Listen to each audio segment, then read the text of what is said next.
আপনাদের কপালে দুঃখ আছে। আমার একজন এসিল্যান্ড একটি শিক্ষা প্রতিষ্ঠানের মিউটেশন করার জন্য 30 লক্ষ টাকা ঘুষ দাবি করেছে। আমরা কিভাবে মুখ দেখাবো? আপনাদের অস্তিত্ব বিপন্ন হতে বাধ্য। দলীয় অফিসে ইন সার্ভিস কর্মকর্তা কর্মচারীরা আসা ভালো লক্ষণ নয়। 1 বছরে আমরা দুর্নীতি কমাতে পারি নাই। গতকাল 2টো অভিযোগ আমি পেয়েছি। অভিযোগ পাওয়ার পর আমি অত্যন্ত লজ্জিত হয়েছি এবং সিদ্ধান্ত নিয়েছিলাম যে এই মিটিংয়ে আসবো না। দুর্নীতিটা কি? যেহেতু এটা ঘরোয়া পরিবেশ বলতেই হয়, আমার অনেক ক্ষমতাধর সহকর্মী এখানে আছেন, তাদেরও জানা দরকার। আমার একজন এসিল্যান্ড একটি শিক্ষা প্রতিষ্ঠানের মিউটেশন করার জন্য 30 লক্ষ টাকা ঘুষ দাবি করেছে এবং আমাকে বলা হয়েছে আপনি এর বিচার করুন, নাহলে অফিসারকে আমি গুলশানের লেকের বস্তা বন্দি করে গুলশানের লেকে ফেলে দেব। Language, this kind of language. আর একজন আবার হলো নির্বাহী অফিসার, ঢাকার আশেপাশে চাকরি করে, সে একটি ফ্যাক্টরির লেআউট প্ল্যান পাস করার জন্যে 20 লক্ষ টাকা দাবি করেছে। পরশু দিনের অভিযোগ, গতকালের একটা অভিযোগ। আমরা কিভাবে মানুষকে জবাবদিহি করব? আমরা কিভাবে মুখ দেখাবো? সব কিছুর একটা সীমা থাকা দরকার। আপনারা মুগ্ধর কথা শুনেছেন, আপনারা ম্যাডাম, প্রফেসর ম্যাডামের কথা শুনেছেন। এই প্রত্যাশা শুধু ওনাদের না, গোটা জাতির প্রত্যাশা।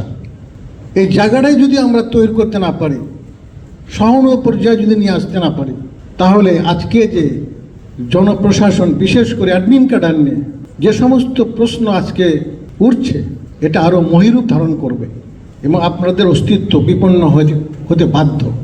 বিপ্লবের চেতনা বা গণ আন্দোলনের চেতনা একটাই, যে ফ্যাসিস্ট হাসিনার সরকারের সময় আমাদের সহকর্মীরা যা করেছে, যারা আজকে জেলে আছে, যারা আজকে দেশ ছেড়ে পালিয়েছে, তাদের ভূমিকা কী ছিল, পুলিশ প্রশাসনের ভূমিকা কী ছিল, বিচার বিভাগের ভূমিকা কী ছিল, সেগুলো যদি আরও সুন্দরভাবে তুলে ধরা হতো, তাহলে আমরা হয়তো একটু আত্মশুদ্ধির চেষ্টা করতাম। আরেকটি বিষয়, দলবাজি।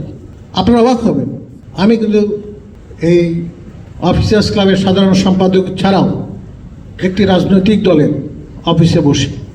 5 তারিখের পর ওই অফিসে শত শত, বললে ভুল হবে, হাজার হাজার কর্মকর্তা কর্মচারীরা ভিড় জমানো শুরু করে। এক সময় আমার বস জনাব তারেক রহমান আমাকে ডেকে বললেন, এটা কি হচ্ছে, এরা কারা, কী জন্য এখানে আসে?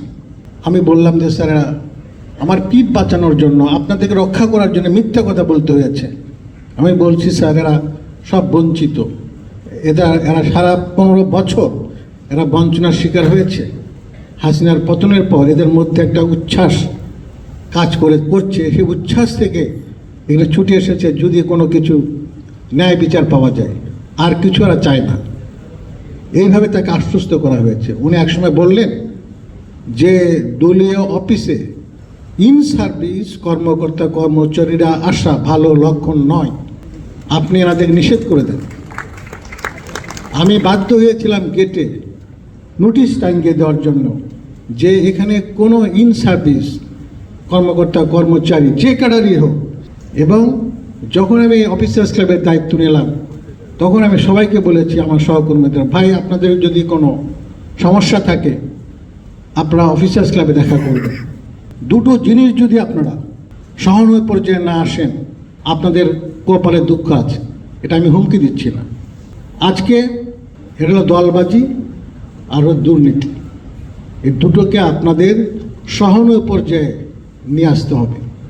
তা না হলে আজকের মানুষ, এই যে আন্দোলন, গণ আন্দোলনের যে চেতনা, মানুষ কিন্তু বুঝে ফেলাইছে। আজকে আপনারা একজন ডিসি বলেন, একজন ইউএনও বলেন, একজন এসিল্যান্ড বলেন, বা আরও অন্য পর্যায়ের কর্মকর্তা কর্মচারীদের কথা বলেন, তারা এখন যা ইচ্ছে তাই করতে পারবেন।